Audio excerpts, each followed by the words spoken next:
Hey, welcome to the Nerd Tech Dad YouTube channel. My name is John, and today we're going to talk about the Amcrest dual lens 8 megapixel outdoor security PoE camera, which is quite the title, but they really do spell out what is happening. This camera has two cameras on each side of it, as you can see here. It's about, I would almost say softball size, just not completely round. Already unboxed it on the side here, which I'll go ahead and show you. But this really does have all the features at 4K Ultra HD. It has night color, it has AI, it has tripwire intrusion detection, face and vehicle detection.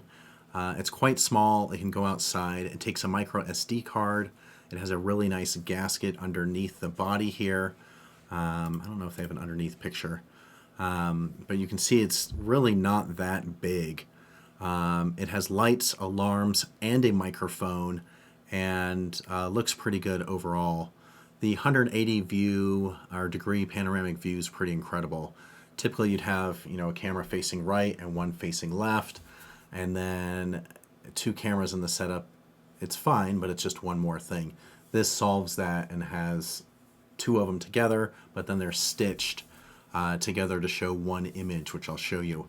Full night vision color, face detection, perimeter, alarms, etc. An absolute ton of options based on how you want to record, what you want to record, notifications, playback, etc. So let's get into it. This camera really is a special one from Amcrest. All right, here we are on the device initialization page. How I got here is I have a Dream Machine Pro or any router, and you can see I searched for Amcrest. I've named all my previous cameras, and I had one that had just a bunch of digits, so I knew it was this one. There are other ways to find it as well. If you're interested in that, I can help you. But the particular IP address that I had was 192.168.1.221. If you already have a 221 taken, this camera might be on another thing based on your router. So I simply opened up a browser window and I pasted in the IP address, and it brought me here to set it up. All right, so here we are. I'll make this a little bit bigger. United States English, NTSC is fixed, so is English, and that's just fine. Time or date format, I usually do month, day, year. I'm in America, that's how we do it. And then mountain time is -7. The current date is the 7th. The time is correct, or you can sync it with the PC. Next, a password. We'll set one right now. I'll just make it somewhat easy so I can remember it later and not worry about saving it. Questions. So this isn't bad. What's your lucky number? What's your favorite book? Primary school, children's book, dream job, nickname, etc. Let's see here. So this is all for setting this up. All right, here we are on the back end, and you can see just how wide this camera is. Now you got to remember it's two cameras, so somewhere down the middle here, it's stitching those two pieces together. So I'm just going to kind of go through the settings. Compared to older Amcrest cameras that I have, there are 1,000 options in here. Before, it had very simple options. This one has alarms and triggers and sounds, and it's pretty incredible. Let's see, just go through this. Amcrest, the top left.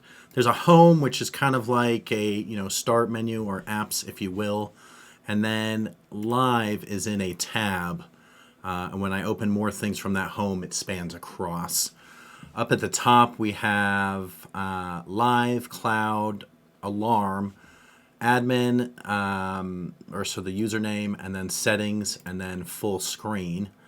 Right under that, we have warning light, alarm, digital zoom, snapshot, triple snapshot, so like a burst fire, record, and sound.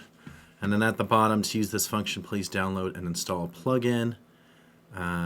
So we'll look at that too, and then we'll go from there. So let's just start off on the top left with the house. So when I click live, that is this view.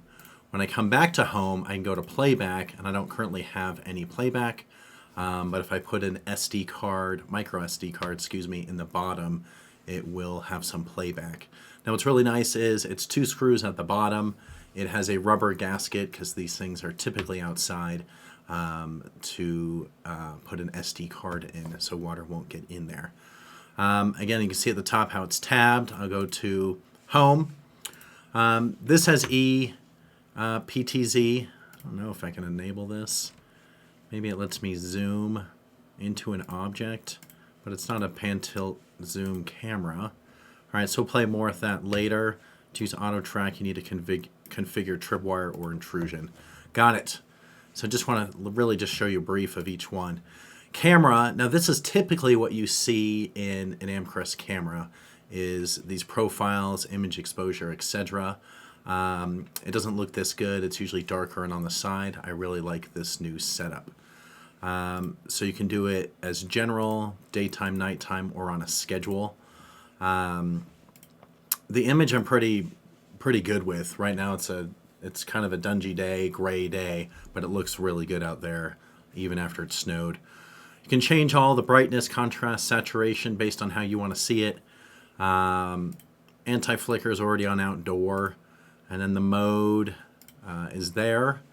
We got backlight, WB, not sure what that is, day/night modes, illuminator, and defog. I can defog it. That's sweet. Okay, we'll leave that on. So go to apply. On the left-hand side, it says encode, and this is typically where I get into changing stuff. It was called something different on cameras before. Now, compression is H.264. Typically, I always change it, if it has it, to H.265. Just the file size overall and the amount of bandwidth that's running through the network is significantly smaller when you change it to .265. So I'll do that here and I believe on the substream here as well. So it already is changed over. Resolution, this is absolutely huge because you think about how wide this is. It's 2 cameras with the same height. So that is great there. I use Blue Iris as my NVR, which I can go over in future videos. If you're interested, let me know below. And in that, I would have it record all the time on the substream at 1024 by 452. And then when someone comes into view, a person, dog, bear, whatever, I would have it record in a higher resolution. And I'll have to play with these because this is a big number, so we'll just have to see how big these files get. Frame rate, 15. I actually set all of my cameras to 15. So I have new ones, I have old ones. They're all set to 15, and it actually works really well. You don't need 60 frames per second like a video game, or 100 or 140. 15 does a great job. And then the rest of these I typically leave. Watermark I don't use, but you can. You can name it. I used to name them like driveway cam, backyard cam, but sometimes the object goes behind that watermark and I'm wondering what it is. So I actually do turn those off now. Really glad it has a substream. It actually has 2 substreams, so you can change that up based on your needs. You can do a lesser one of 640 by 480 if you're streaming it to maybe a phone. You don't need this big when the screen's this big. So that's great. Overlay, this is if it's staring right at your neighbor. If this was my neighbor's trailer here, I could put an overlay box over this and not record what they're doing. In this camera's case, these overlays, I don't really need them. I guess I don't need to film the building here, but I've had things where I click clear, there we go. I've had, birds and other things up here, so I can go to add and then put a mask over it. Can you name it? No, privacy mask, and that's fine, we don't have to name it. Clear, so you can do multiple boxes, which is really nice. On other models, or say other brands, usually you can only draw 1 box. It's nice that I can piecemeal this around. We have channel title, it says at the bottom, IPC. I typically turn these off. I said before, I usually say, you know, driveway cam, etc. Time at the top, I turn this off as well. Completely up to you. Location, you actually have a lot of options, like I said before, that you never had before with an Amcrest camera, so this is really great. Face statistics, stats on the face. That's interesting, so we'll definitely come back. And then audio, it does have a microphone. You can either enable it or not, and there's a substream for the microphone. Really interesting stuff. I'm really excited where these cameras are going. Alarm tone, it has the following speaking things, and I tried to play it previously, but it's playing on the camera itself. You can download them, and you can delete them or add new ones, but it'll say danger, no climbing, danger zone, keep away, deep water, be cautious, no parking, private land, sidewalk only, valuables, don't touch. I don't know if I'd ever put that one out. We got nothing here, don't steal it. Vehicle lane only, no people, pedestrians, warning, you are under surveillance. There's other systems that do this. And then a straight alarm. So quite a few things in this camera section here. And we're over to the fifth item, which is AI, which I'm very excited about. You can have a general mode or a schedule mode. Under general, we have face detection, heat map, IVS, and smart object detection. And you can go through various things here, and we'll go through that in a future video. If I go back and I go to schedule, slightly different. Disable intelligent schedule first before modifying. All right. Next. Similar stuff as well. Heat map's really nice because you can see where people show up at different points of the yard. Smart object. This is really good stuff. I'm actually really excited about this.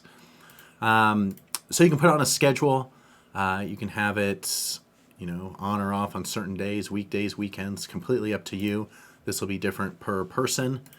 Reporting, I don't have a heat map quite yet. And then auto upload to FTP, HTTP, or email. And all the typical stuff is in here, which is really nice. All right, continuing to alarm, the sixth item, and you can see it's left all these tabs open at the top, so I can come back at any time, which I like because you can change back and forth between tabs without impacting where you were before. All right, so motion detection, quite a few things on here. You can do a warning light, you can do a siren, you can send an email or a snapshot on motion, really good stuff. Video tampering, it'll alert you as well. Audio detection, this is great. I've actually never had one with audio, so this will be good to play with. Let's see. Oh, I see. If SD card is low, errored, or not there, you'll get a notice. Network exception. Smart motion detection. So you can do human, vehicle, and then how sensitive it is, and you have to play with it based on your area. This camera is, I think, 55 feet off from the street, that dead end, so there won't be a lot of movement as far as vehicles, but people for sure. And then auto upload. We can add, let's see, an IP, a port, a path, an event, and we can test it. Really great stuff. This does way more than cameras have done in the past. All right, let me click out of some of these. We'll leave the live one. We'll come over here to, that brings us to live. Here is the cloud. All right, and we'll look at that. We'll go back into full screen.